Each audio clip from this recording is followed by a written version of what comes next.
Nós precisamos de uma pessoa especializada na área da agricultura e da resolução desses conflitos no campo e segurança jurídica. Tem que ter alguém voltado a isso, porque boa parte... No STF. Tem que ter alguém que defenda a segurança jurídica, porque o Brasil passa por uma crise, especialmente nas regiões mais pobres dele, em que não há nenhuma segurança jurídica. Nenhuma. E isso também é um elemento de fuga de investimentos e um elemento que assusta a agricultura brasileira. O Brasil tem que ser um país de segurança jurídica para o investimento poder vir. Outro, eu já tinha citado, há um ministro, foi até uma piada do Bolsonaro, mas cabível, terrivelmente evangélico, ele colocou, precisamos ter um ministro católico, temos que ter pessoas que têm um sistema de valores que vão para a lei da norma fundamental. Acho que tem que ter Mas você acha importante a bancada evangélica? Toda essa não que eu concorde como ela está atuando. Tá. A bancada evangélica, em grande medida, é uma bancada do centrão no Congresso Nacional. Inclusive, vota comum em muitos termos. O próprio Republicanos, que é um partido ligado à bancada evangélica, participa do governo. Então, agora, a representação de valores religiosos no Congresso não apenas é bem-vinda, como é necessária. Por que um sistema de valor tem que ser abandonado na prática política? Isso é conversa mole. Dito isso, a atividade deles tem que ser qualificada e é um problema de gestão política dos grupos ali. E o Centrão? Como que seria o papel do Centrão? A negociação? Até onde entra a velha política e a negociação diante da tua bandeira de não, eu vou quebrar esses padrões do sistema? Essa é a parte, eu vou falar mais difícil, e a parte que eu não vou ser populista aqui. Que é nem romântico nem populista. Eu vou falar, eu vou acabar com isso. Eu gostaria de acabar, gostaria assim de avisar todos os eleitores, por favor, não vote ninguém do Centrão nessa eleição. Mas sejamos honestos, pelo menos 300, 250, 300, 320 deputados do Centrão serão eleitos nessa eleição com dinheiro infinito, dinheiro de emenda, e o povo vai votar, especialmente as pessoas mais humildes, elas vão votar em políticos do Centrão. Por troca de voto, troca de favor, por o prefeito mandar o cara, eles vão votar e esses caras eles estão interessados em coisas pouco republicanas ou meramente administrar emendas. Eu vou ter que tornar público e transparente as negociações, eu vou compor governo com os partidos, só que sob novos termos. Eu vou assumir uma coisa que é necessário que se assuma, que o Brasil, na verdade, é um regime parlamentarista, em que há eleição para o presidente, mas no fundo você só forma governo se você obtém maioria no Congresso, que é igual a um regime parlamentarista. Logo, eu vou ter que formar governo igual regimes parlamentaristas fazem. Eu vou exigir uma resolução dos partidos que quiserem compor governo conosco, resolução vinculante à bancada para votar nesses temas, e aí com isso eles podem aderir ao governo e podem, quer nomear um ministro numa área, ele vai tocar o programa que você assinou a resolução. Não vai ter, eu quero porteira, não vai ter porteira fechada de nada. Vamos compor governo e aí vamos fazer uma maioria. Não vai ser a maior das maiorias, mas vai ser uma maioria para passar projetos de maioria simples. E nas PECs, que aí são os grandes projetos estruturantes, caso a caso. E aí trazer a sociedade civil para isso. Eu vou para da segurança pública de forma objetiva. O que é o prender ou matou?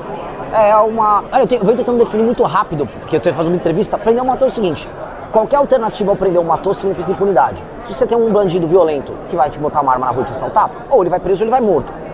A alternativa prendeu ou matou é soltou ou não pegou, ou seja, é impunidade. Então, prendeu ou matou é a única resposta que vai haver para o criminoso no Brasil. E hoje existem muitas outras respostas, existe muita filosofia, não, mas ele veio de onde? Não, mas o contexto socioeconômico racial. Não, porque o debate sobre o papel do bandido na sociedade como poesia, esquece tudo isso. Mas ia ter uma abordagem mais extensiva, por exemplo, nas ruas, o senhor motivaria isso? A gente tem muito problema aqui em São Paulo de bike, cara. Vem correndo, pega o celular e sai correndo. A polícia, quando pega uma atividade criminosa, ela tem que prender essa pessoa imediatamente. No caso desse não foi a... questão judiciária, né? Mas aí você vai alterar as leis, você tem que alterar as leis de execução penal, você tem que acabar com a audiência de custódia. E você tem que, assim, as leis de execução penal que incluem aí a famosa progressão, elas têm que desaparecer. E o papel subjetivo que um juiz tem na hora de decidir, não precisa ficar preso, que é na audiência de custódia, tem que desaparecer. A audiência de custódia ela tem que acabar. Uma pessoa que foi presa em flagrante, num roubo à mão armada, ela apenas vai presa. E depois de presa e condenada, ela apenas vai cumprir a pena. Não tem que haver progressão para nenhum tipo de crime violento. Ponto. A progressão é um câncer, porque a progressão também traz dentro dela a subjetividade. Temos que acabar com o programa Pena Justa, que está fazendo que bandidos, mesmo sem progredir, sejam soltos, simplesmente porque há uma condição inconstitucional nos presídios brasileiros por conta da violação de direitos humanos. Aí os nossos direitos humanos são violados enquanto os deles são protegidos. Isso é loucura. Última pergunta, prometo, porque eu estou muito curiosa com isso, é uma curiosidade minha. Se acontecesse uma nova pandemia, parecida com o que aconteceu em 2020, ou como se não tivesse acontecido, como o senhor ia atuar? Estou dizendo isso porque tem essa polêmica recente do Fauci, isso deixou muita gente surpresa, outras nem tanto, mas, por exemplo, a questão do lockdown, né? Deixou muitas empresas, acabaram quebrando depois da pandemia, mas também tem a situação da saúde, que é muito importante. Então, como o senhor lidaria com isso? Como o Bukele... Deixaria os estados Eu vou dar um exemplo, não, como o Bukele fez. Acho que você tem que iniciar com uma restrição, caso seja uma pandemia extremamente grave. Então a gente tem que saber qual é a pandemia. O modelo do Covid. Olha, é expectativa de contágio muito alto, muitas mortes. Você começa com um lockdown e precisa começar com uma restrição. E aí você começa a fazer os planos de saída, porque uma coisa é você querer tirar rapidamente as pessoas daquilo, outra coisa é você ficar amando a ideia de estar com máscaras e falar que SUS democracia é lindo, que foi basicamente um sistema utilizado por regimes. Vamos falar a União Europeia tocou muito isso, a gente viu isso por parte da imprensa aqui no Brasil. A ideia de que o controle gerado pela pandemia, ele efetivava o maior poder do Estado sobre a vida das pessoas, e isso houve. Mas do outro lado você ouve também discussões ridículas e esdrúxulas sobre, solta tudo, não, tem que abrir os negócios. Não, cara, uma coisa é um dono de um negócio que quer tocar na empresa dele e é autônomo e vai de carro pro trabalho. Outra coisa é uma pessoa pobre que tem aqui em São Paulo que vai pegar um ônibus lotado e essa pessoa pode pegar o Covid como muitos pegaram e morreram e levar a doença para a família delas. As famílias mais pobres, elas... Você seguraria por quanto tempo? Eu tenho que...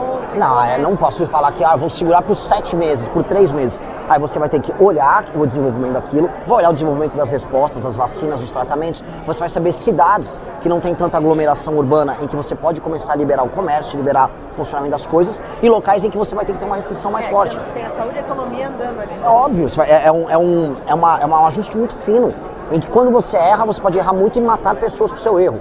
Ao mesmo tempo, você não pode criar um processo de sufocamento da economia, porque isso vai gerar um dano enorme a longo prazo. E a obrigatoriedade da vacina Essa é uma discussão muito importante, porque quando você roda o Brasil, imagina só, estava em Marajá do Sena, onde que as pessoas bebem água de esgoto. Eu, graças a Deus, pude filmar e mostrar, este é o nível do Brasil. Aquela pessoa, o Estado vai ter que direcionar o que ela vai fazer. Aquela pessoa não está discutindo se há uma questão de se a vacina vai permitir que ela entre ou não no aeroporto, porque ela nunca vai botar um pé no aeroporto. As pessoas mais humildes no Brasil precisam de assistência do Estado porque não foi dado nada para elas. Aquela pessoa fala, você vai ter que se vacinar. Não há o que se fazer. Todas as doses, independentemente. Eu não sou uma pessoa, quando são 3 doses, 2 doses, eu não vou aqui falar porque eu não sou médico. Porque a função do poder público nisso é, aquelas pessoas, especialmente numa posição de carência absoluta, elas vão precisar de uma assistência e de um papel próximo do Estado.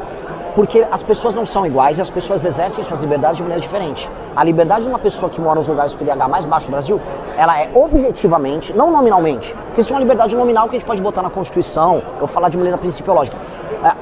Concretamente, aquela pessoa não tem uma liberdade sobre a escolha dos atos mais básicos dela. Por isso são famílias que têm... Eu visitei família de 8 filhos com a menina grávida com 15 anos. As pessoas não estão exercendo a liberdade, elas estão vítimas das circunstâncias de uma pobreza absoluta. Ali o Estado vai ter que atuar e muito. E não atuar ali é uma desumanidade. Aquela pessoa vai precisar assim, o Estado vai ter que estar próximo. Até com o assistencialismo.